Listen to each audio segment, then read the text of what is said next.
Ma grand-mère a payé 38 000 € pour ce voyage, mais mon père l'a lâchement abandonnée à l'aéroport. Je suis resté avec elle. À leur retour 3 semaines plus tard, mes parents ont blêmi en trouvant un étranger chez nous. Je m'appelle Margot Chardon, j'ai 29 ans. Mes parents avaient 18 jours en Amérique du Nord pour célébrer le vol des économies de toute une vie de ma grand-mère. Ma grand-mère et moi avions 21 jours pour nous assurer qu'ils regretteraient chacune de ces journées. Tout a commencé à l'aéroport de Lyon-Saint-Exupéry, le 2 décembre, à 6h30 du matin. Mon père a regardé ma grand-mère de 71 ans et lui a dit « J'ai oublié de prendre ton billet. Rentre simplement chez toi. » Elle leur avait donné 38 000 €. Ses valises étaient prêtes depuis des semaines. Elle n'avait pas pu dormir la nuit précédente tant elle était excitée. J'étais censé monter dans cet avion avec eux. Au lieu de cela, j'ai prononcé 5 mots qui ont tout changé, je reste avec elle. Mes parents ignoraient que j'avais trouvé leur email 2 semaines plus tôt. Ils ne savaient pas que j'avais vu leur plan pour placer mamie dans une maison de retraite et s'emparer de sa maison. Et ils ignoraient surtout ce que nous étions sur le point de faire pendant qu'ils sirotaient des cocktails à New York. 6 semaines avant cet aéroport, quand ma famille semblait encore parfaite de l'extérieur. C'était à la mi-octobre quand mes parents ont lâché la bombe. Nous étions au relais des Épicuriens, le restaurant préféré de ma mère pour faire de grandes annonces, le genre d'endroit où l'éclairage est assez tamisé pour masquer le malaise et où la carte des vins est suffisamment chère pour que les gens se sentent obligés d'être reconnaissants. Mon père a levé son verre. « Nous avons une excellente nouvelle », a-t-il dit en souriant à ma grand-mère de l'autre côté de la table. Nous emmenons la famille faire un grand voyage en Amérique du Nord. 18 jours, États-Unis, Canada, Mexique, Bahamas. La main de ma grand-mère a volé à sa poitrine. Éléonore Beauchamp, mamie Léo pour moi, avait 71 ans. C'était une infirmière à la retraite dont les mains tremblaient encore légèrement à cause de décennies de garde de nuit. Elle était veuve depuis 5 ans, vivait seule dans la maison que mon grand-père avait achetée en 1985, et s'en sortait grâce à sa retraite de base et une modeste complémentaire. L'Amérique, a-t-elle soufflé. Oh mon Dieu, je n'ai jamais. Nous savons, maman, l'a interrompu ma mère. Nathalie Chardon, 48 ans, ancienne consultante en relations publiques, actuellement au chômage mais qui ne l'admettrait jamais. Elle affichait un sourire qui n'atteignait pas ses yeux. C'est pour ça que nous voulons que tu sois là. Tu as travaillé si dur toute ta vie. Tu le mérites. J'observais l'échange depuis mon siège. Je suis kinésithérapeute, ce qui signifie que je suis formé pour remarquer les petits détails. La façon dont les gens accumulent la tension dans leurs épaules, les micro-expressions qui traversent les visages avant qu'ils ne puissent les contrôler. Le sourire de ma mère était crispé. Sa main serrait son verre de vin avec juste une fraction de force en trop. Victor et moi planifions cela depuis des mois, a poursuivi Nathalie en tendant la main pour tapoter celle de mamie. Nous nous occupons de tout. Tout ce que tu as à faire, c'est préparer tes valises. Mon père, Victor Chardon, 50 ans, directeur commercial dans l'industrie pharmaceutique avec un bureau de direction et une voix entraînée à vendre de la confiance, a hoché la tête avec enthousiasme. Le voyage de toute une vie, maman. Nous partons le 2 décembre. Les yeux de mamie étaient embués. Plus tard, en marchant vers nos voitures, je suis resté en retrait avec mamie pendant que mes parents marchaient devant. À travers l'air frais d'octobre, j'ai entendu la voix de ma mère, basse et pressante, elle va bien couvrir sa part, n'est-ce pas? On ne peut pas se permettre de payer pour 4. Mon estomac s'est noué. 2 semaines plus tard, j'étais chez mamie pour notre habituel dîner du jeudi. Elle pouvait à peine se contenir. Margot, regarde ça, a-t-elle dit en sortant un épais dossier. À l'intérieur, il y avait des impressions de la Statue de la Liberté, du Grand Canyon, des chutes du Niagara. Elle avait surligné les visites guidées au marqueur jaune. J'ai fait des recherches. Je veux m'assurer de ne rien manquer d'important. J'ai souri, mais quelque chose clochait. La façon dont ma mère l'avait formulée au dîner, elle va bien couvrir sa part, résonnait dans ma tête. Mamie, ai-je dit prudemment. Est-ce que maman a mentionné quelque chose à propos des coûts? Son visage s'est illuminé. Oh, oui. Elle a appelé hier. Le voyage coûte environ 15 000 € par personne. Je lui ai dit que je paierais ma part. Bien sûr, j'ai mes économies. 15 000 € pour ma grand-mère. C'était presque une année de budget soigneusement calculé. Es-tu sûr de vouloir dépenser autant? Elle a tendu la main et a serré la mienne. Ma chérie, pourquoi d'autre est-ce que j'économise cet argent? J'ai 71 ans. Quand aurais-je une autre occasion de voir New York? Elle n'avait pas tort, mais l'oppression dans ma poitrine ne voulait pas disparaître. La semaine suivante, je suis passé à l'improviste. Mamie était à la table de la cuisine en train de remplir un formulaire de virement bancaire. 30 000 €, ai-je lâché en voyant le montant. Elle a levé les yeux, surprise. Oh, Margot. Oui. Nathalie a dit qu'il y avait des extras, l'assurance voyage, des hôtels de catégorie supérieure, de bons dîners. Je veux contribuer correctement. Je ne veux pas être un fardeau. 30 000 €. Le double de ce qu'elle avait mentionné auparavant. Je me suis assise en face d'elle. Mamie, c'est beaucoup plus que 15 000 €. Je sais, ma puce, mais ta mère m'a expliqué que si nous voulons de meilleures prestations, et c'est mon cas, il est logique d'investir un peu plus. Elle a été si attentionnée en planifiant tout ça. Je l'ai regardé signer le formulaire. L'objet indiquait « Voyage en famille, ma part ». Pas un prêt, pas une contribution partielle. Sa part entière. Ce soir-là, j'ai envoyé un SMS à ma mère, « Pourquoi mamie paie-t-elle 30 000 €? 4 heures plus tard, elle a répondu, elle a insisté. Ne la fais pas se sentir mal à ce sujet. Fin novembre, je suis arrivé chez mamie pour l'aider à préparer le repas de famille. Elle était en train de faire un chèque. Encore un. Ai-je essayé de demander d'un ton léger. Juste 8 000 €, a-t-elle dit en signant avec un grand geste. Nathalie a mentionné qu'il pourrait y avoir des frais de voyage de dernière minute, et je ne veux pas qu'ils aient à payer pour moi s'il y a un imprévu. J'ai regardé le chèque à l'ordre de Nathalie Chardon. Motif, frais de voyage. 38 000 € au total. C'était plus de la moitié des économies de mamie. Je le savais parce que l'année dernière, elle m'avait montré ses relevés bancaires lorsque nous travaillions sur son budget, 89 000 € sur une assurance vie que son défunt mari lui avait laissée. Elle vivait des intérêts, prudente et économe. Mamie, ai-je dit, c'est presque la moitié de tes économies. Est-ce que maman et papa t'ont au moins montré l'itinéraire? Les confirmations d'hôtel, les détails des vols? Elle a balayé l'air de la main. Ils ont dit qu'ils géraient toute la logistique. Je leur fais confiance, ma chérie. C'est ce qui m'effrayait. Sans réfléchir, j'ai sorti mon téléphone et pris une photo du chèque. Juste une habitude professionnelle. Je documente tout, les paiements des patients, les réclamations d'assurance, tout. La photo est restée dans ma pellicule, et je n'y ai pas pensé plus que ça. Pas encore. Le lendemain du repas de famille, j'étais chez mes parents pour aider à ranger. Ma mère était partie faire des courses. Mon père jouait au golf. La maison était silencieuse. J'avais besoin d'imprimer une recette trouvée en ligne. L'ordinateur portable de ma mère était ouvert sur l'îlot de la cuisine. L'application de messagerie était déjà lancée. Je ne fouinais pas intentionnellement, mais j'ai vu l'objet de l'email, situation de maman. Plan final. De Nathalie à Victor. Daté du 15 octobre. Ma main a bougé sans ma permission. J'ai cliqué. Victor, j'ai pris les rendez-vous.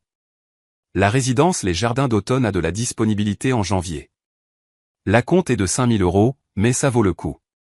L'endroit a l'air assez convenable pour qu'elle ne résiste pas. Une fois en Amérique du Nord, nous lui dirons que la maison de retraite est déjà arrangée. Elle signera les papiers de la maison à notre retour. Elle n'aura pas le choix. Le capital de la vente épongera nos dettes. On a besoin de ça. Les créanciers sont sérieux. Nous avons jusqu'au 15 janvier, sinon ils nous poursuivent en justice pour la totalité des 180 000 €. Nous ne pouvons rien dire à Margot. Elle essaierait de nous en empêcher. Contente-toi de suivre le plan. Maman a le voyage de sa vie. Nous obtenons le capital de la maison. Tout le monde est content. Elle est trop vieille pour vivre seule de toute façon. N. La cuisine a tangué. Je me suis agrippé au plan de travail. Mes mains tremblaient tellement que je pouvais à peine tenir mon téléphone. Mais j'ai pris des captures d'écran, l'une après l'autre. J'ai fait défiler. Il y en avait d'autres. Email 2, rendez-vous pour la visite de la maison de retraite. 23 septembre. Email 3, discussion sur la valeur de la maison de ma grand-mère. 520 000 euros. Prêt immobilier restant, 135 000 euros. Capital net, 385 000 euros. Email 4, détails de leurs dettes. Une entreprise ratée, Vitalité Nature SARL, la start-up de bien-être de ma mère qui s'était effondrée 2 ans plus tôt. 180 000 euros dus aux créanciers. Dernier avis, payé avant le 15 janvier 2026 sous peine de poursuite judiciaire. Email 5, synchronisation du calendrier montrant 3 rendez-vous, résidence les Jardins d'Automne, résidence les Tilleuls, clinique du Belvédère. Email 6, la réponse de mon père. Nathalie, es-tu sûre de ça? Ça me semble mal. Et la réponse de ma mère, nous n'avons pas d'autre choix. C'est une question de survie. J'ai tout pris en photo. Le déclencheur de mon appareil photo n'arrêtait pas de cliquer dans la cuisine silencieuse. Chaque clic résonnait comme un petit acte de guerre. J'ai entendu la porte du garage. J'ai refermé l'ordinateur portable exactement comme je l'avais trouvé, transféré toutes les captures d'écran sur mon email personnel et supprimé les éléments envoyés du compte de ma mère. Quand elle est entrée avec ses sacs de courses, j'étais au comptoir, ma recette imprimée, souriante. Merci de m'avoir laissé utiliser ton ordinateur, maman. Pas de problème, ma chérie. Elle n'avait aucune idée que, dans les 10 dernières minutes, tout avait changé. Le 2 décembre est arrivé comme une date d'exécution que je redoutais. J'avais à peine dormi.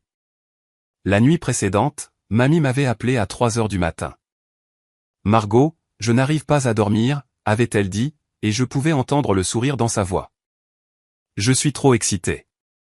Je n'arrête pas de penser à la Statue de la Liberté. Tu penses qu'elle est aussi belle en vrai?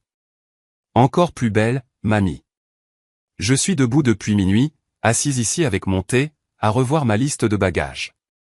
J'ai dû la vérifier 100 fois. Je ne veux rien oublier d'important. Ma gorge s'est serrée.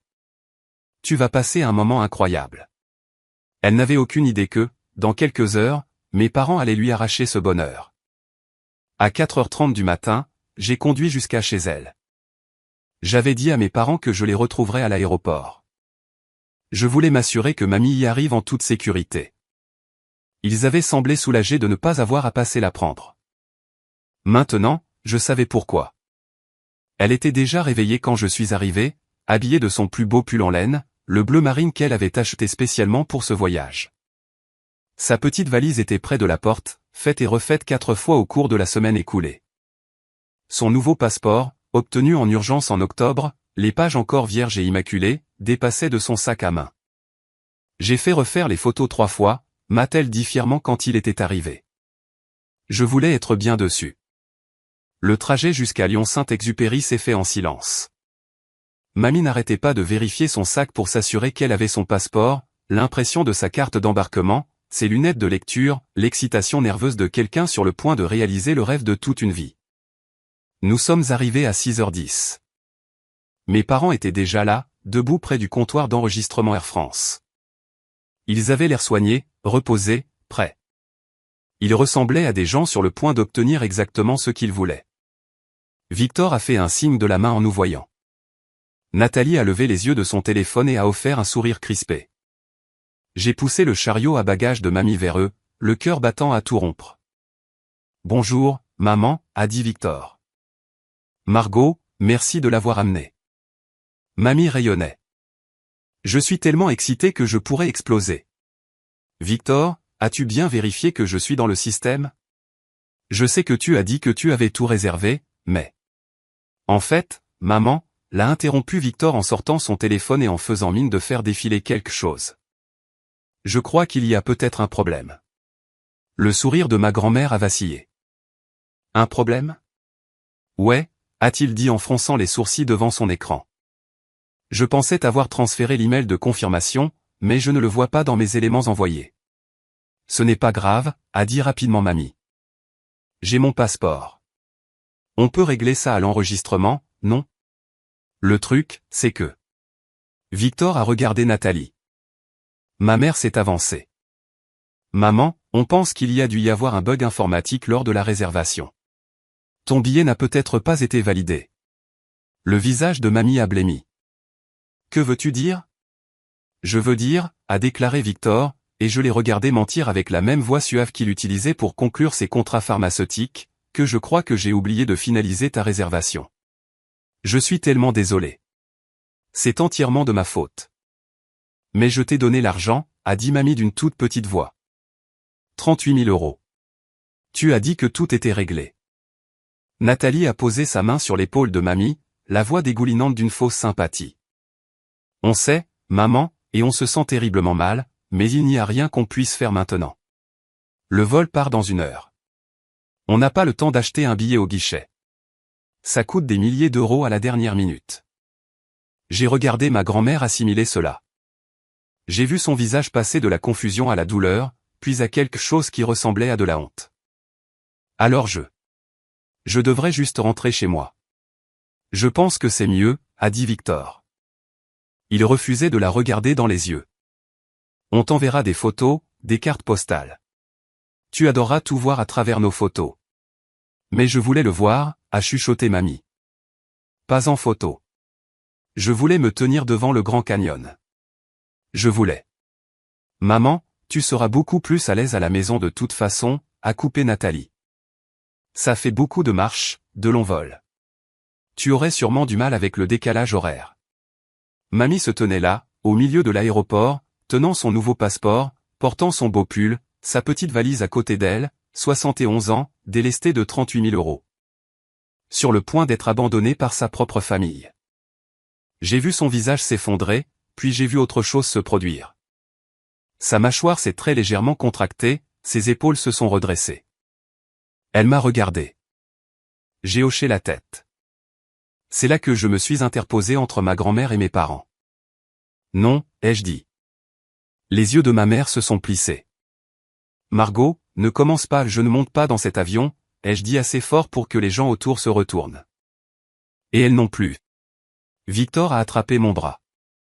Margot, tu es dramatique. On va rater notre vol. J'ai sorti mon téléphone et je l'ai tenu en l'air pour que mes 2 parents puissent voir l'écran. Il affichait un email. Objet, situation de maman. Plan final. Le visage de ma mère est devenu livide. J'ai trouvé vos emails, ai-je dit calmement. Il y a 2 semaines. Tous. Les acomptes pour l'EHPAD. Le plan pour lui prendre sa maison. La dette que vous essayez d'effacer avec son capital. Margot. La voix de mon père était un avertissement. Je sais pour la résidence Les Jardins d'Automne, ai-je continué. Je sais pour l'acompte de 5 000 € que vous avez versé pour janvier.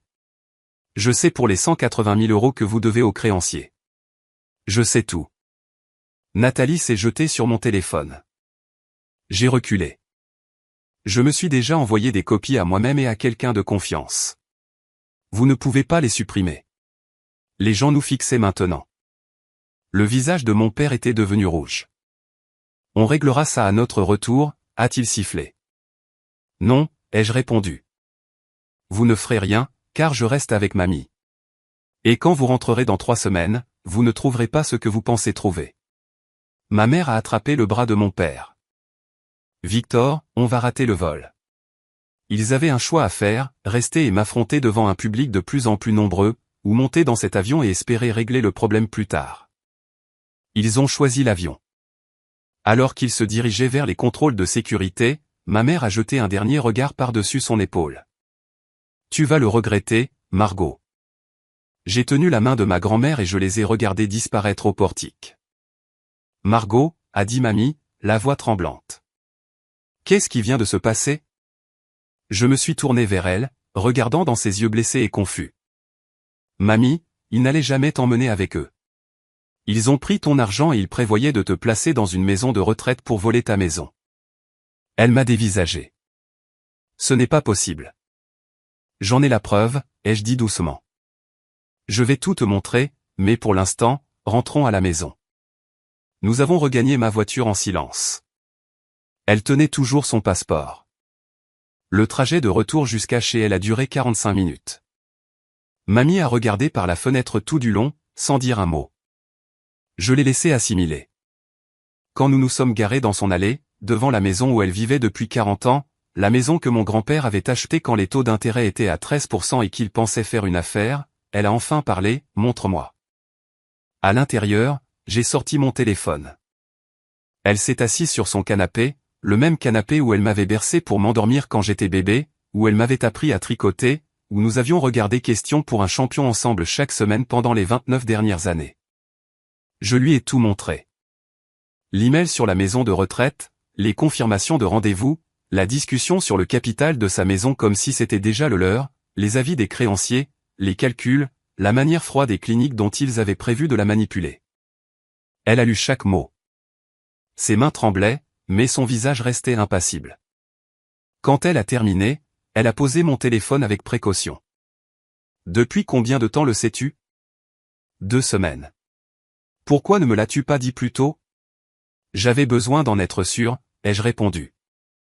J'avais besoin de preuves. Si je te l'avais dit sans preuve, ils auraient pu te convaincre que j'avais tort. Que j'étais jalouse ou que je cherchais des ennuis. Comme ça, il n'y a pas de contestation possible.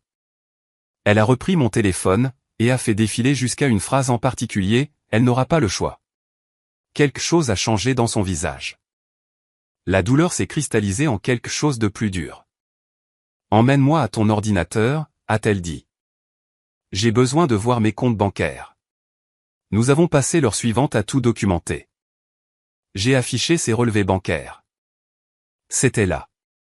Le virement de 30 000 € daté du 1er novembre. Objet identique à ce que j'avais vu sur ses papiers, voyage en famille. Ma part. Le chèque de banque de 8 000 € encaissé le 21 novembre. 38 000 € disparus de son compte d'épargne, qui reposait sur le compte joint de mes parents, probablement déjà affecté aux créanciers. J'ai travaillé pendant 43 ans, a dit doucement mamie. Les gardes de nuit à l'hôpital. Les doubles gardes quand ton grand-père est tombé malade. J'ai économisé chaque centime que je pouvais. Pas pour qu'il les vole. Pour mon avenir, pour ma sécurité. Je sais. Montre-m'en plus. J'ai ouvert le calendrier de ma mère, celui qu'elle avait bêtement synchronisé avec un compte familial partagé créé des années auparavant et dont elle ne m'avait jamais retiré. 23 septembre, visite des jardins d'automne à 14 h. 6 octobre, visite des tilleuls. 19 octobre, évaluation à la clinique du Belvédère. 3 établissements. Ils avaient fait leurs recherches. Mamie a fixé l'écran. Il faisait du shopping pour savoir où me placer. Oui. Pendant que j'achetais des articles de toilette format voyage et que je m'entraînais à dire vélo devant le miroir de ma salle de bain. La fêlure dans sa voix m'a presque brisé. Mamie, il faut que tu passes un coup de fil, a-t-elle dit en me coupant. Sa voix était assurée maintenant. Froide, même. Cette maison de retraite, les jardins d'automne. Appelle-les. Fais-toi passer pour Nathalie. Voici il y a vraiment un acompte. J'ai hésité. C'est. J'ai besoin de savoir jusqu'où ça va. J'ai passé l'appel. Une réceptionniste enjouée a répondu. Résidence les jardins d'automne, comment puis-je vous aider? J'ai pris une voix légèrement plus aiguë. Bonjour, c'est Nathalie Chardon. Je vous appelle pour le dossier de ma mère, Éléonore Beauchamp. Oh, oui, Madame Chardon. Laissez-moi ouvrir ça. J'ai entendu un cliquetis de clavier. Nous y voilà. Emménagement en janvier 2026, chambre semi-privative, niveau de soins 2. Votre acompte de 5 000 € est bien confirmé. Madame Beauchamp visitera-t-elle l'établissement avant l'emménagement? Mon estomac s'est retourné. Non, ça ira. Merci. J'ai raccroché. Mamie avait tout entendu sur haut-parleur. Elle s'est levée, s'est dirigée vers la fenêtre de la cuisine, a regardé son jardin, celui qu'elle entretenait depuis 40 ans, et la mangeoire à oiseaux que mon grand-père avait construite. Ils ont déjà payé la compte, a-t-elle dit. Avec mon argent. Oui. Elle s'est tournée vers moi. Margot, j'ai besoin que tu fasses quelque chose pour moi. N'importe quoi. J'ai besoin du nom d'un bon avocat. Le lendemain matin, samedi 3 décembre, j'ai appelé maître Sophie Chevalier. C'était une avocate spécialisée en droit des aînés que j'avais trouvée grâce à un service d'assistance juridique. Elle a accepté de nous recevoir le jour même. Le bureau de Sophie était petit mais bien organisé. C'était une femme d'une quarantaine d'années, avec des mèches grises dans ses cheveux bruns et des lunettes posées sur le nez. Elle a écouté toute notre histoire sans nous interrompre. Je lui ai tout montré sur mon téléphone. Mamie lui a montré les relevés bancaires. Quand nous avons eu fini, Sophie s'est adossée à son fauteuil. Madame Beauchamp, c'est un cas d'école d'abus de faiblesse et d'extorsion financière. Votre fille et votre gendre vous ont soutiré 38 000 € sous de faux prétextes, ont planifié de vous forcer à accepter un lieu de vie que vous n'avez pas choisi. Et avaient l'intention de vous contraindre à céder votre propriété sous la contrainte. Peut-on les en empêcher, a demandé Mamie. La maison est à votre seul nom, n'est-ce pas? Pas en copropriété. Juste le mien. Mon mari me l'a légué à son décès. Alors vous avez le droit légal absolu d'en faire ce que vous voulez. Ils n'ont aucun droit dessus. Sophie a sorti un bloc-notes juridique. Voici ce que je recommande. Premièrement, nous documentons tout. Chaque email, chaque virement bancaire, chaque preuve. Deuxièmement, nous faisons un signalement au service de protection des majeurs vulnérables. Troisièmement, nous envoyons à votre fille et votre gendre une lettre de mise en demeure indiquant clairement que toute tentative de coercition entraînera des poursuites judiciaires. Et pour l'argent, ai-je demandé. Peut-on le récupérer? Nous pouvons exiger la restitution. S'il refuse, nous pouvons engager des poursuites au civil. Nous pouvons également menacer de transmettre ce dossier au procureur de la République pour enquête pénale. L'abus de faiblesse sur une personne âgée est une accusation très grave. Mamie est restée silencieuse un moment. Puis, à quelle vitesse peut-on vendre une maison? Sophie a cligné des yeux. Je vous demande pardon? Ma maison. À quelle vitesse pourrais-je la vendre si je le voulais? Eh bien, cela dépend du marché, mais avec le bon acheteur. Peut-être quelques semaines. Pourquoi? Mamie m'a regardé. Margot, tu te souviens des Moreau? Tes voisins? Ils m'ont demandé l'année dernière si j'envisagerais un jour de vendre. Leur fils Hugo veut revenir dans la région et il voulait acheter cette maison pour lui et sa famille. J'avais dit non parce que je n'étais pas prête. Elle s'est tournée vers Sophie. Je suis prête maintenant. J'ai appelé Thomas Moreau cet après-midi-là. Lui et sa femme Céline vivaient à côté de chez Mamie depuis 15 ans. Il déneigeait son allée chaque hiver, lui apportait des biscuits à Noël, prenait de ses nouvelles pendant la pandémie. Quand je lui ai expliqué prudemment, sans entrer dans tous les détails, que Mamie avait besoin de vendre la maison rapidement, Thomas n'a pas posé de questions. On peut se voir demain, a-t-il dit. Hugo et sa femme cherchent depuis des mois. Ils seront ravis. Le dimanche matin, les Moreau sont venus. Thomas, Céline, et leur fils Hugo, un homme d'une trentaine d'années aux yeux doux, accompagné d'une petite fille de 3 ans qui s'est immédiatement dirigée vers la mangeoire à oiseaux de Mamie. Céline a serré Mamie dans ses bras à la porte. Léo, nous avons appris ce qui s'est passé à l'aéroport. Je suis tellement désolé. Bien sûr qu'ils avaient entendu. Petit quartier, les gens parlent. Je fais ce que j'ai à faire, a simplement dit Mamie.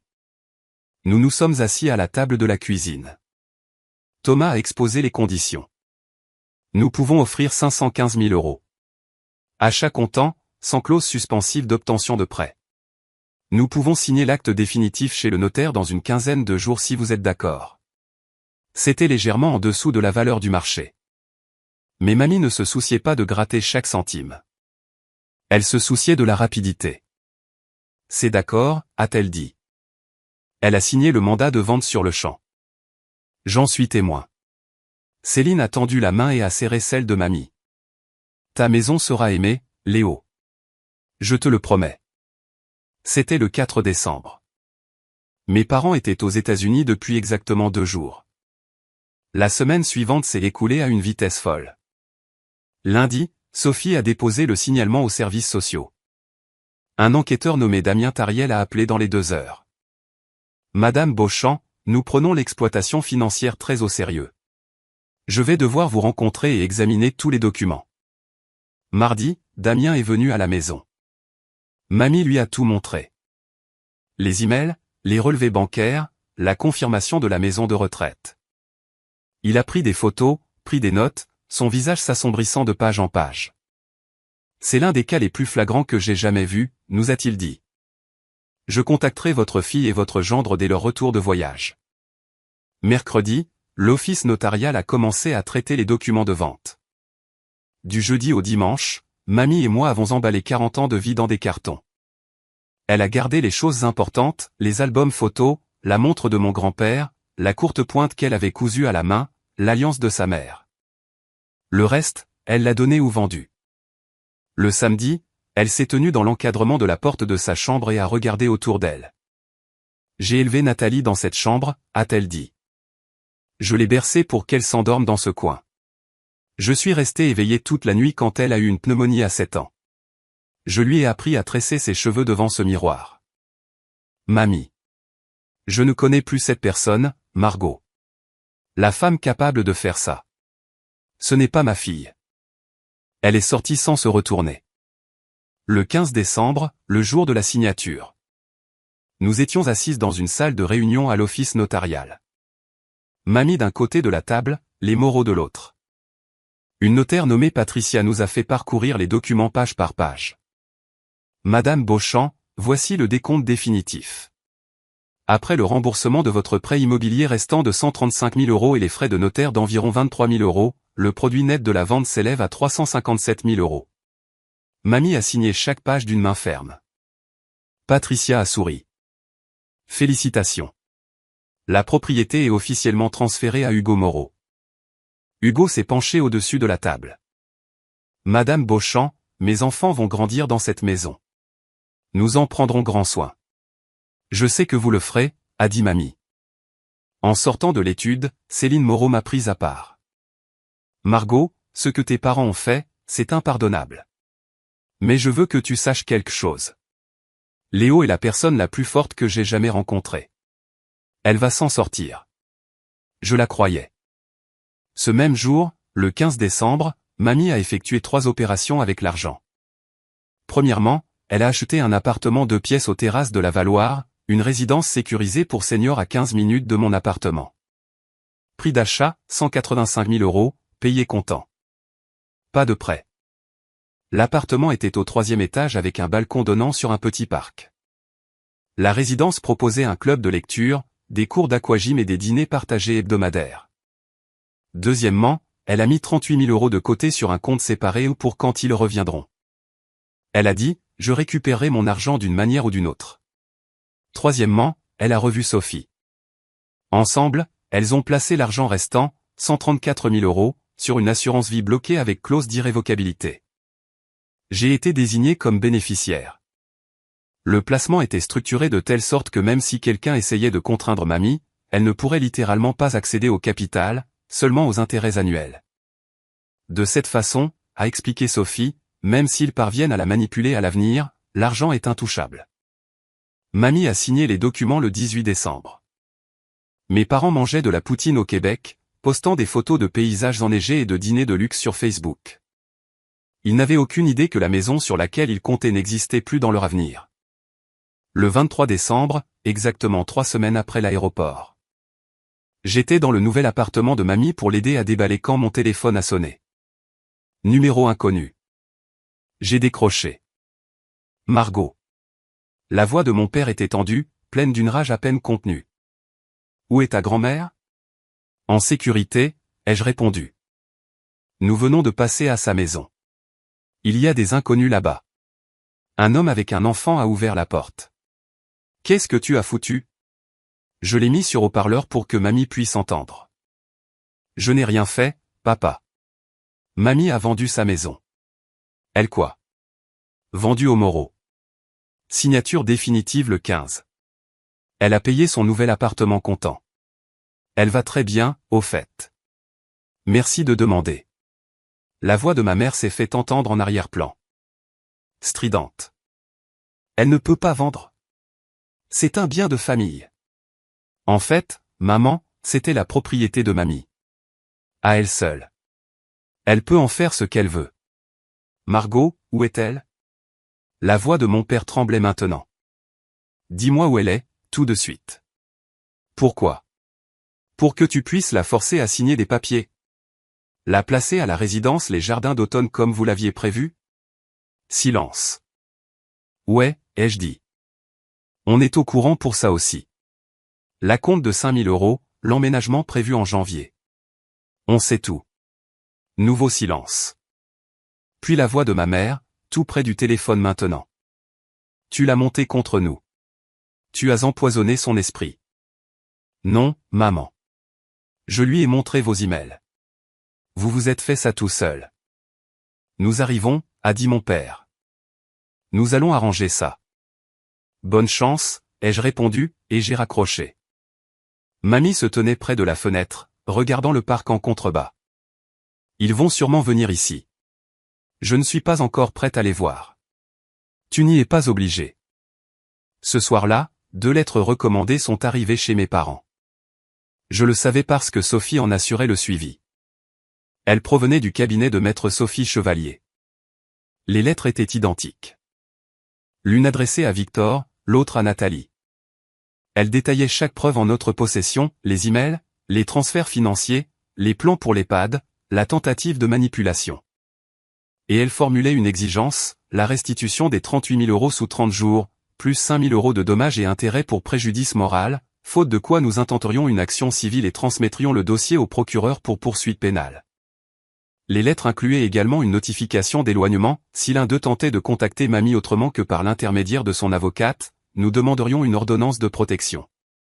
Mon père a appelé Sophie directement ce soir-là. Elle n'a pas répondu. Il a laissé un message vocal. Je l'ai écouté plus tard. Elle nous l'a fait écouter avec la permission de mamie. Maître Chevalier, c'est Victor Chardon. Il y a un énorme malentendu. Nous n'avons jamais eu l'intention de faire de mal à qui que ce soit. S'il vous plaît, il faut qu'on en discute. Nous n'avons pas les moyens de... Le message s'est coupé au bout de 30 secondes. La veille de Noël. Ma mère a débarqué à l'accueil de la résidence de mamie. La réception a appelé l'appartement. Madame Beauchamp, il y a une Nathalie Chardon ici pour vous voir. Mamie m'a regardé. J'ai secoué la tête. Elle a appuyé sur le bouton de l'interphone. Dites-lui non. 10 minutes plus tard, une enveloppe a glissé sous la porte de mamie. Quelqu'un de l'accueil l'avait montée. À l'intérieur se trouvait une lettre manuscrite. 3 pages. L'écriture bouclée de ma mère. Maman, je t'en prie. Je t'en supplie. Laisse-moi t'expliquer. Je sais à quoi ressemblent ces emails, mais tu dois comprendre. Nous étions désespérés. L'entreprise a fait faillite. Les créanciers menaçaient de tout nous prendre. J'avais peur.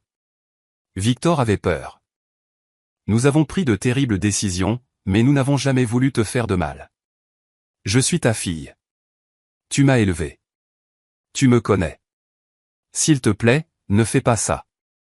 S'il te plaît, ne détruis pas notre famille pour de l'argent. Je t'aime. Je suis désolé. Je t'en prie. Nathalie. Mamie l'a lu 2 fois, puis elle l'a déchiré en petits morceaux et l'a jeté à la poubelle. Les mots ne coûtent rien, a-t-elle dit. Le jour de Noël. Mes 2 parents ont débarqué à mon appartement. J'ai ouvert la porte pour les trouver plantés là, l'air plus petit que je ne les avais jamais vus. Ma mère avait perdu du poids. Le visage de mon père était gris. On peut entrer, a demandé Victor. Non. Margot, s'il te plaît. On doit parler à ta grand-mère. Elle ne veut pas vous voir. C'est de la folie, a dit ma mère, la voix montant dans les aigus. C'est notre mère, notre famille. Tu ne peux pas simplement nous rayer de ta vie pour l'avoir volée, ai-je interrompu. Pour avoir prévu de la placer dans un asile contre son gré. Pour avoir essayé de prendre sa maison. Nous ne la volions pas, a dit mon père. Nous allions la rembourser. Avec quel argent? Vous avez 180 000 € de dette. Comment allez-vous? Il s'est arrêté, réalisant. Tu as fouillé dans nos emails. Vous les avez laissés ouverts, et je suis bien contente de l'avoir fait. Ma mère s'est mise à pleurer. Margot, on va tout perdre. Les créanciers vont nous poursuivre. On pourrait perdre la maison, on pourrait. Alors vous auriez dû y penser avant d'arnaquer une femme de 71 ans pour lui voler les économies de toute sa vie. J'ai fermé la porte. À travers, j'ai entendu mon père, Margot, s'il te plaît. Je n'ai pas répondu. Le 26 décembre, Damien Tariel des services sociaux a appelé mes parents et a demandé à les auditionner. Le 30 décembre, il les a interrogés séparément dans son bureau. Tous deux sont revenus sur la défensive, essayant de prétendre que mamie avait offert l'argent, qu'il n'y avait eu aucune coercition, que tout cela n'était qu'un malentendu. Damien leur a montré les emails. Selon son rapport, que Sophie a obtenu pour nous, tous deux sont restés muets. Alors pourquoi l'avez-vous laissé à l'aéroport après avoir pris son argent, avait demandé Damien. Pas de réponse. Et pourquoi avez-vous pris des dispositions pour une maison de retraite sans qu'elle le sache ou n'y consente? Toujours rien. Damien leur a donné deux options, trouver un accord à l'amiable avec Éléonore Beauchamp, où il transmettrait le dossier au bureau du procureur pour enquête pénale en vertu des lois sur l'abus de faiblesse envers les personnes vulnérables. Le 3 janvier 2026, mes parents ont engagé un avocat. Un avocat pas cher, probablement le meilleur qu'ils pouvaient s'offrir vu leur situation financière. Le 7 janvier, cet avocat a appelé Sophie. Mes clients sont prêts à trouver un accord, a-t-il dit. Quelles sont les conditions de Madame Beauchamp? Sophie en avait déjà discuté avec mamie. Nous étions catégoriques. Restitution totale des 38 000 € plus 5 000 € de dommages et intérêts. Total, 43 000 €. Échelonnement sur 12 mois sans intérêt. Mais s'il manquait un seul paiement, la totalité de la somme devenait immédiatement exigible et nous lancerions les poursuites. 12 mensualités de. Il a fait une pause. Ça fait plus de 3 000 € par mois. Mes clients n'en ont pas les moyens. Alors ils devront trouver un moyen, a répondu Sophie. Ce sont nos conditions. Et concernant une réconciliation? Madame Beauchamp acceptera-t-elle de les voir? Pas tant que les paiements ne seront pas terminés, et même alors, seulement si elle le décide. L'avocat a soupiré. Le 10 janvier, mes parents ont signé l'accord transactionnel, 3 583 € par mois pendant 12 mois. Ils devaient également écrire une lettre d'excuse formelle, 2 pages minimum. Elle devait spécifiquement reconnaître ce qu'ils avaient fait, le mal qu'ils avaient causé, et leur engagement à changer. Sophie a été très claire, la lettre ne pouvait pas être vague. Pas de formulation du style « Nous sommes désolés si tu as été blessé ». De véritables prises de responsabilité. La lettre est arrivée le 10 janvier. Je l'ai lue en premier, puis mamie. Maman. Je ne sais pas comment commencer ceci, sauf en disant « Je suis désolé ». Ces mots semblent dérisoires par rapport à ce que je t'ai fait. J'ai pris ton argent sous de faux prétextes. Je t'ai menti au sujet du voyage. J'ai prévu de te forcer à accepter un lieu de vie que tu n'avais pas choisi et de prendre ta maison sans ton consentement. J'ai fait ces choses parce que j'étais désespéré et effrayé, et je me suis convaincu que la fin justifiait les moyens. J'avais tort. Complètement et totalement tort. J'ai laissé la cupidité et la peur prendre le pas sur mon amour pour toi. Je t'ai traité comme un obstacle plutôt que comme une personne. Plutôt que comme ma mère. La femme qui restait assise avec moi quand je faisais des cauchemars étant enfant. Qui a fait des doubles gardes pour payer mes études. Qui n'a jamais rien demandé en retour. Et je t'ai remercié en planifiant de voler tout ce que tu avais. J'ai profondément, terriblement honte. Je n'attends pas ton pardon. Je ne le mérite pas. Mais je veux que tu saches que je suis en thérapie maintenant. J'essaie de comprendre pourquoi j'ai accordé plus de valeur à l'argent qu'aux personnes. Pourquoi j'ai cru que je pouvais justifier de te traiter de la sorte.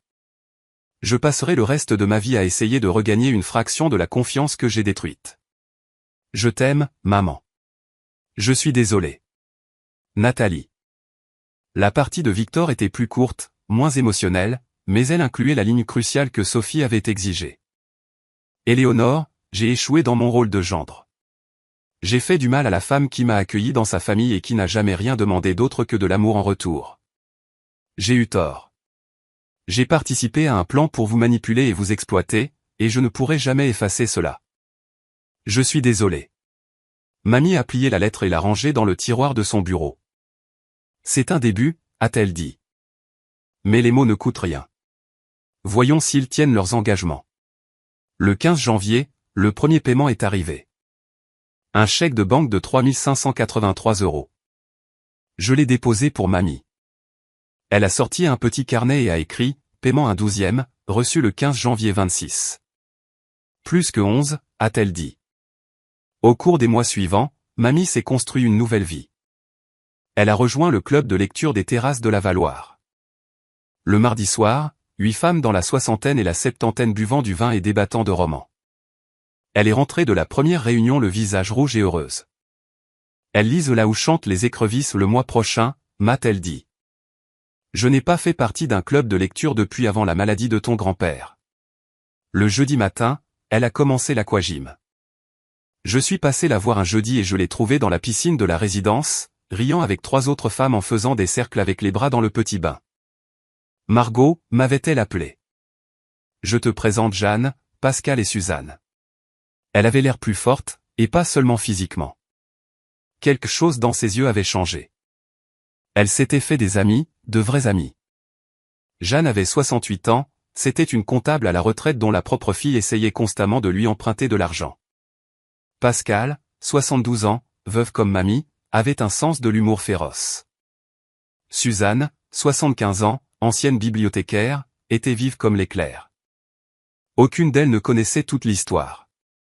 Mamie leur avait dit qu'il y avait eu des problèmes familiaux et en était restée là. Elle respectait sa vie privée. Un soir, j'ai entendu Jeanne mentionner la dernière demande de prêt de sa fille. Fixe des limites, Jeanne, a dit doucement Mamie. Fais-moi confiance là-dessus. De février à mai, les paiements ont continué d'arriver. Tous les 15 du mois, 3 583 €, réglés comme une horloge. Mes parents ont essayé de contacter Mamie 4 fois. À Pâques, une invitation à dîner, refusée par l'intermédiaire de Sophie. Pour l'anniversaire de Nathalie en avril, une carte proposant de prendre un café, refusée. À la fête des mères, des fleurs livrées avec un mot demandant juste une conversation, refusée. Début juin, un email proposant de déjeuner ensemble, refusé. À chaque fois, Mamie ressentait un petit pincement de culpabilité. Suis-je trop dur, m'a-t-elle demandé en mai. Tu te protèges, lui ai-je répondu. Il y a une différence.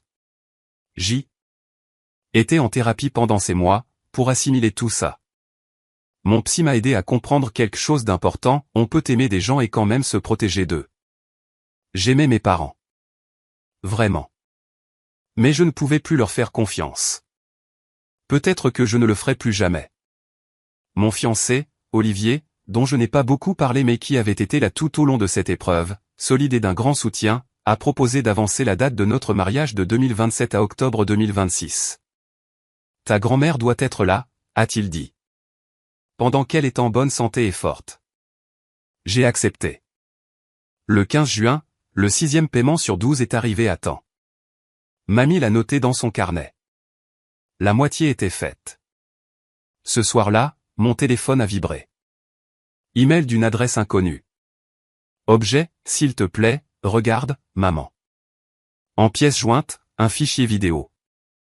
Je l'ai ouvert avec prudence. La vidéo durait 2 minutes. Filmée dans une voiture. Le visage de ma mère remplissait le cadre. Pas de maquillage, les cheveux sales, les yeux rouges. Maman, a-t-elle dit à la caméra. Je sais que tu ne veux pas avoir de mes nouvelles. Je sais que tu as probablement déjà supprimé ça, mais j'ai besoin que tu saches quelque chose.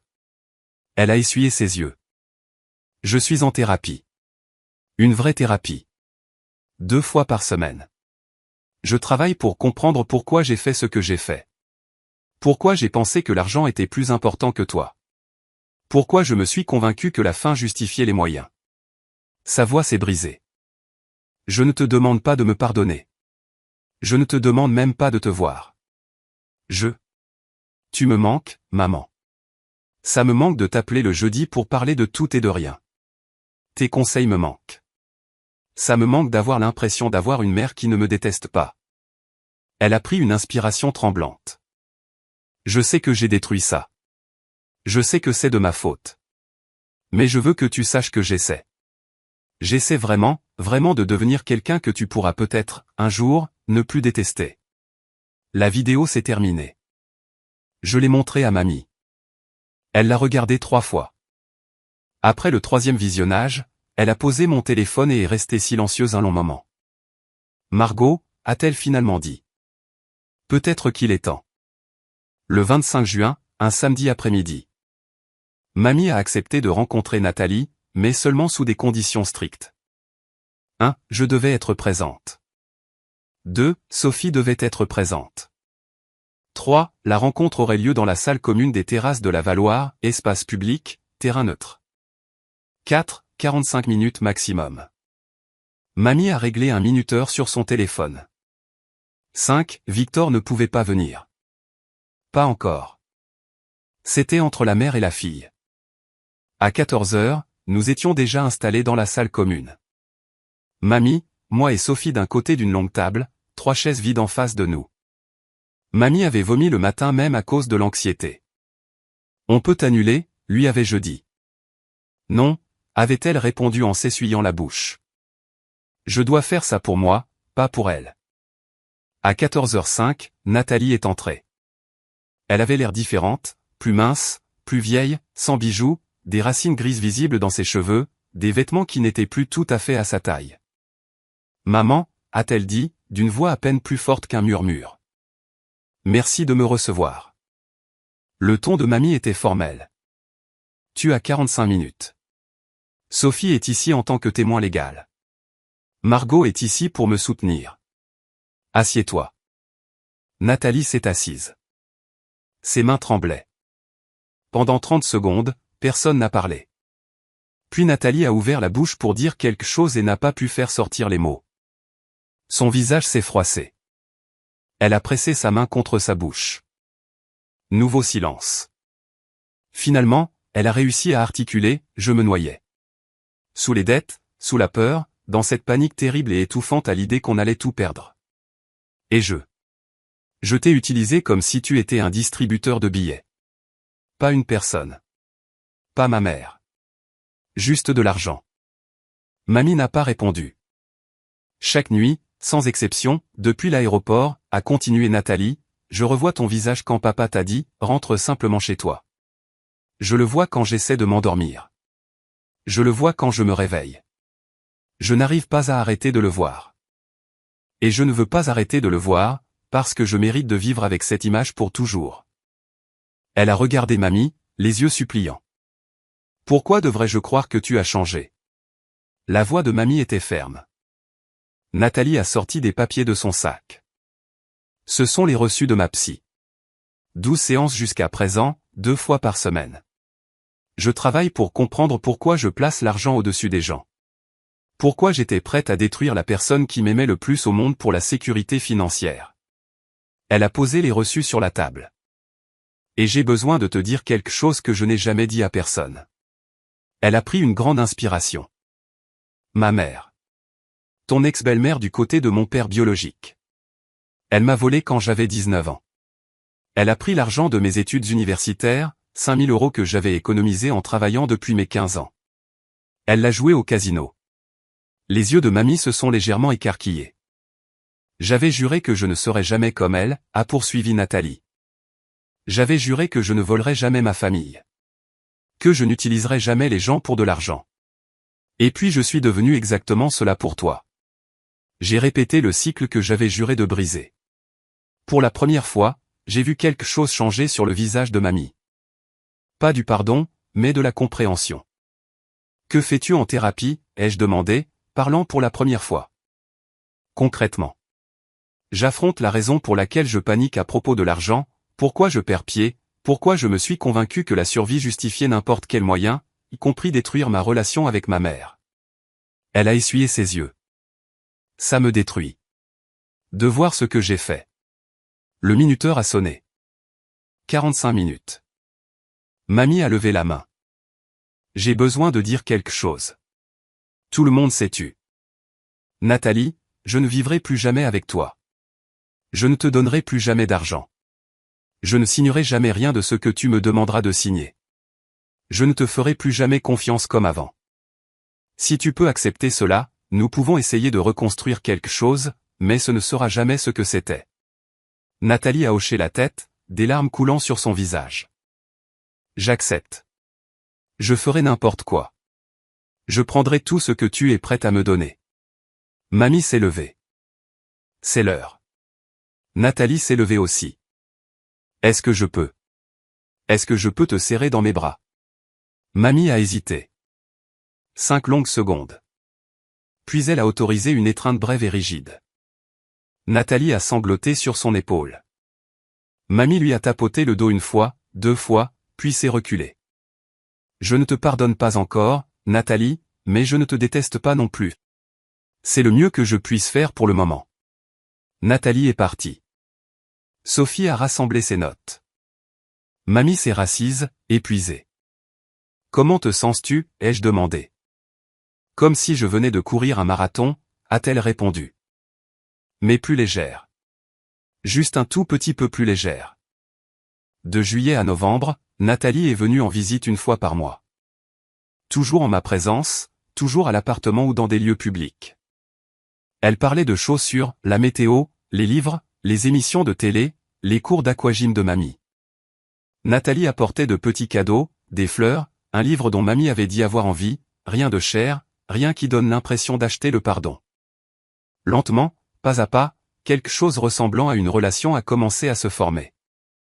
Pas l'ancienne relation, celle-là était morte. C'était quelque chose de nouveau, prudent, encadré par des limites. En septembre, Nathalie a mentionné « Victor veut te voir, lui aussi. Quand tu seras prête ?» Mamie n'était pas encore prête. Le 12 octobre 2026. Le jour de mon mariage. Une petite cérémonie de 50 invités. Olivier et moi avons échangé nos vœux dans un jardin, les feuilles d'automne tombant autour de nous. Mamie était assise au premier rang dans une robe violet foncé, rayonnante. Nathalie et Victor étaient assis au fond, séparés de mamie par 6 rangées d'invités. Ils avaient été invités, mais avec des règles strictes, ils pouvaient assister à la cérémonie, mais ils ne pouvaient pas s'asseoir avec la famille. Pendant la réception, mamie a dansé avec moi. Pas une danse mère-fille. Ce n'était pas son rôle. Mais un moment grand-mère petite-fille. Nous avons balancé au rythme d'une vieille chanson qu'elle adorait. Je suis fière de toi, Margot, a-t-elle chuchoté. Pour t'être affirmée, pour avoir choisi ce qui était juste, même quand c'était dur. J'ai appris de la meilleure, ai-je répondu. Après la réception, alors que les invités partaient, Victor a approché mamie. C'était la première fois qu'ils se retrouvaient face à face depuis l'aéroport, 10 mois plus tôt. Éléonore, a-t-il dit. Puis-je avoir 1 minute de votre temps? Mamie a hoché la tête. Ils sont sortis dans le jardin, à l'écart de la foule. J'ai observé de loin, mais je ne pouvais pas entendre. Quand ils sont rentrés, le visage de mamie était pensif. Les yeux de Victor étaient rouges. Plus tard, elle m'a raconté ce qu'il lui avait dit. Il s'était excusé. Pas pour la forme. De vraies excuses. Il a dit qu'il avait été un lâche. Que Nathalie était désespérée, mais qu'il aurait pu l'arrêter et qu'il ne l'avait pas fait. Qu'il avait choisi l'argent au lieu de la famille et qu'il avait perdu tout ce qui comptait. Qu'est-ce que tu as répondu? Je lui ai dit de finir de payer, de continuer à soutenir Nathalie dans sa thérapie, et que peut-être dans 1 an on pourrait discuter davantage. C'est généreux. Je ne le fais pas pour lui, Margot. Je le fais pour moi. Je ne veux pas passer le reste de ma vie remplie d'amertume. Le 15 décembre 2026, exactement 1 an après que mamie eut vendu la maison, le 12e et dernier paiement est arrivé, 3 583 €. Total payé, 43 000 €. Chaque centime qu'ils avaient pris, plus les dommages. Je l'ai déposé. Mamie a mis son carnet à jour. Décembre. 12/12e. Terminé. Elle a fermé le carnet et s'est adossée à sa chaise. Qu'est-ce que ça fait, ai-je demandé. Comme de refermer une blessure, a-t-elle dit. C'est toujours une cicatrice. Ce sera toujours une cicatrice, mais elle est refermée. Le jour de Noël 2026.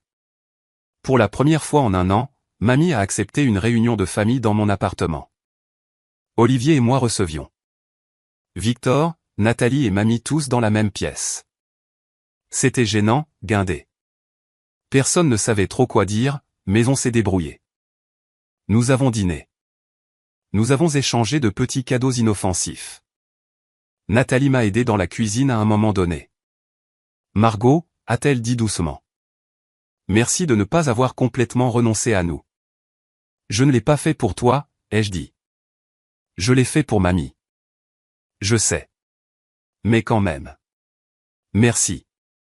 Avant que mamie ne parte ce soir-là, Nathalie l'a prise dans ses bras à nouveau, plus longtemps cette fois. Mamie lui a rendu son étreinte, plus fermement qu'avant. Joyeux Noël, Nathalie. Joyeux Noël, maman. Ce n'était pas la guérison. Pas encore. Mais c'était déjà ça. Nous sommes maintenant en décembre 2025 au moment où je vous raconte cette histoire. Presque un an depuis ce matin-là à l'aéroport. Mamie a fêté ses 72 ans le mois dernier. Elle s'épanouit. Son appartement est lumineux et rempli de plantes. Elle vient de rentrer d'une croisière en Alaska avec ses amis du club de lecture, un voyage qu'elle s'est payé elle-même avec de l'argent qu'elle a choisi de dépenser. Nous dînons ensemble tous les mercredis. C'est notre rendez-vous incontournable. Parfois, Olivier se joint à nous. Parfois, nous sommes juste toutes les deux à regarder Question pour un champion comme nous le faisons depuis 29 ans. Mes parents viennent lui rendre visite une fois par mois. Ils remboursent toujours leurs créanciers à petit feu. Honnêtement, ils sont toujours en thérapie, tous les deux. Sommes-nous guéris? Non. Leur ferons-nous un jour totalement confiance? Probablement pas. Mais on essaie. Et mamie m'a appris qu'essayer avec de la responsabilisation et des limites, c'est suffisant. Elle m'a aussi appris autre chose, qu'être gentil ne signifie pas être un paillasson. Que aimer sa famille ne veut pas dire la laisser vous détruire. Que pardonner n'est pas la même chose qu'oublier. Et que ce n'est certainement pas la même chose que de laisser les gens revenir sans condition. Laissez-moi vous dire ce que j'ai appris de tout cela. La maltraitance des personnes âgées n'est pas toujours physique. Elle est souvent financière. Elle vient souvent de la famille. Et elle est souvent invisible jusqu'à ce qu'il soit trop tard. Si vous avez des parents, des grands-parents, des proches âgés, prenez de leurs nouvelles. Pas seulement, comment ça va, mais qui gère ton argent? Te met-on la pression? Te sens-tu en sécurité? Une personne âgée sur 10 subit une forme d'abus. La plupart ne le signalent jamais. Soyez attentifs aux signes avant-coureurs, des retraits importants et soudains, des membres de la famille qui contrôlent les finances mais se montrent discrets à ce sujet, de l'anxiété face à l'argent malgré la présence d'économies, des signatures inexpliquées sur des documents. L'isolement vis-à-vis des amis et du reste de la famille. Si vous voyez ces signes, parlez-en. Soyez la personne que j'ai été pour ma grand-mère, parce qu'elle ne pouvait pas se sauver seule. Elle avait besoin d'un allié. Ma grand-mère a 72 ans. Elle est veuve, retraitée, pas riche. Mais quand sa propre fille a essayé de la voler, elle a pris le contrôle. Elle a vendu sa maison. Elle a protégé son argent. Elle a fixé des limites si dures qu'elle pourrait rayer le verre. Et elle s'épanouit.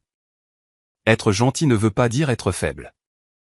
Aimer sa famille ne veut pas dire la laisser vous détruire. Et le pardon ne veut pas dire l'oubli. Cela ne veut pas dire laisser les gens revenir dans votre vie sans qu'ils aient prouvé qu'ils ont changé. Ces inconnus dans la maison, la famille Moreau, ils sont merveilleux. Hugo et sa femme Julie élèvent deux magnifiques enfants dans la maison que mon arrière-grand-père a construite. Mamie leur rend parfois visite. Elle adore voir les jouets d'enfants éparpillés dans le salon, là où se trouvait autrefois son canapé. Elle a choisi cela. C'était sa décision, pas la leur. Alors, voici mon message, si quelqu'un que vous connaissez est victime d'abus, surtout une personne âgée, protégez-la. Respectez son autonomie. Levez-vous, même quand c'est difficile. Et si vous êtes la personne âgée victime d'abus, sachez ceci, vous n'êtes pas impuissant. Vous avez des options. Vous avez des droits. Et vous méritez mieux que des personnes qui vous considèrent comme un obstacle ou un distributeur de billets. Documentez tout. Trouvez un allié et reprenez le pouvoir. Vous êtes plus fort que vous ne le pensez. Ma grand-mère l'a prouvé. Et si son histoire peut aider ne serait-ce qu'une seule personne à reconnaître les signes avant-coureurs, à défendre quelqu'un de vulnérable ou à reprendre le contrôle de sa propre vie, alors tout ce que nous avons traversé en valait la peine. Mentioned it. Fucking PlayStation Plus is giving God of War 2018 for free this month. No shit. And it's not like I need that. I literally bought the what's it called? Limited edition PS4 for God of War when it came out. Dude, you want to know not a God of War, a PS4 that I really wanted that was limited edition? I don't know if you saw It's fine. the PS4 Pro, like the Spider-Man edition one that had like the Yeah. big white spider on it. Oh my god, dude. Beautiful. I can probably still get one on eBay, but like, who's gonna do that? You apparently. No, because I'm poor.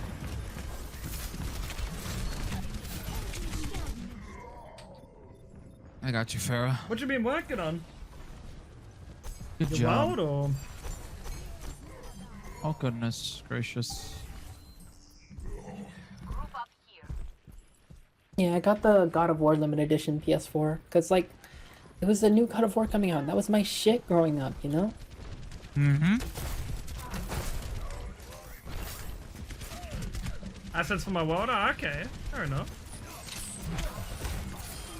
There were so many limited edition PS4s, dude. Holy shit.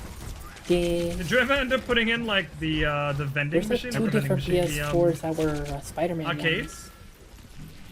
I thought there was just the one. Pretty sure there was like two because I remember there being a red one too. Yeah, the red one is the one I was talking about. But like they had like a Batman one, an Uncharted one, a Metal Gear Solid one, Spider-Man, God of War, Destiny. God. Well, I'm dead. Yeah, you sent like a picture of like an arcade. I got you, Reaper. I don't know if you bought it or not. Thank you. It was like really expensive. Yeah, good job. On the objective. Coming? Heads up, they're back for more. Protect me. Yes. Jeez, boys. I was trying to find my shrug button. Oh hell no! Didn't want to I spend have the a 40 shrug bucks. button. That's fair. You also know that the Metal Gear Solid PS4, like the limited edition one, was a fucking Taco Bell giveaway exclusive. Really? Yeah, you could only get it from that giveaway. I thought you could get it other ways. I guess not. Nope.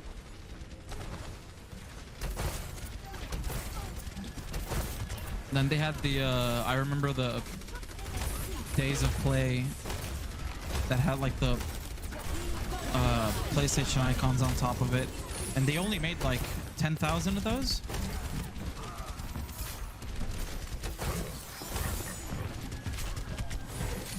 Each one had like the little like the little number engraved on the console, like the number of the console that you bought. Holy shit. Yeah, I bet somebody was having fun with their 6.9 console. Shit.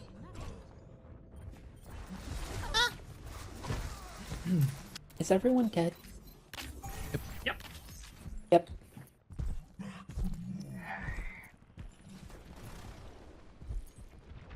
Alright, we're gonna do this, guys. I'm actually gonna play Mora, because I feel like we need her. You think we need the extra DPS? Mm-hmm.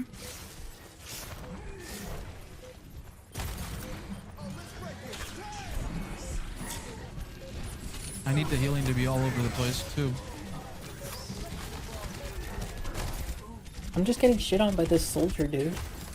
Can't do anything. Hey, put his aimbot on. Damn it. Oh my god.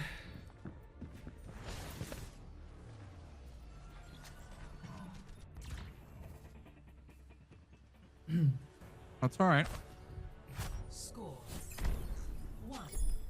I still need to go and see your world. They're banking too hard on Zarya. Oh. Still haven't gone yet. Then again, I haven't really been on VR at all. A bit of Valheim. I'm gonna try soldier.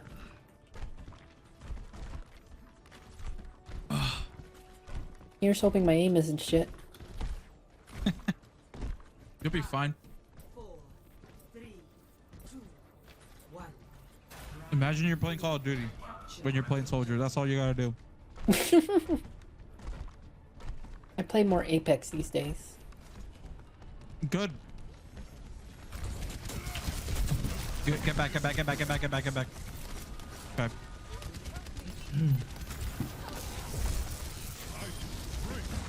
Don't push too much in like that. Oh boy, monkey needs my help. Oh Damn my it. God. I didn't see the other one. Oh shit. Okay.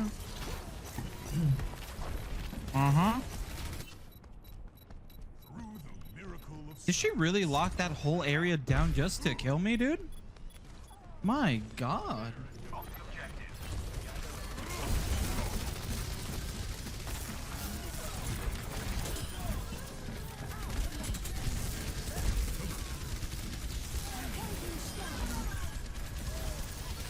Good job, guys. Healing for everybody.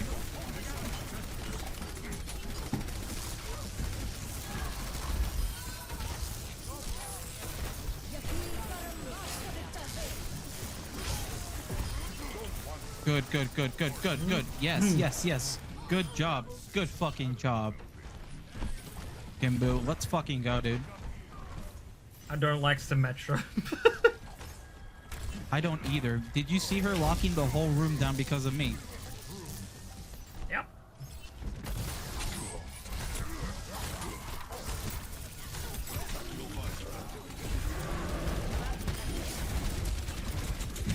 Get back.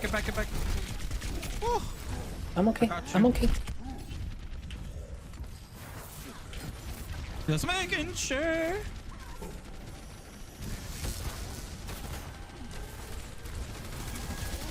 I got you. Thank you. That was a terrible ult by Sigma. He wasted the fuck out of that. Yeah. For real. Sorry. No, get Mercy out of here. Damn it.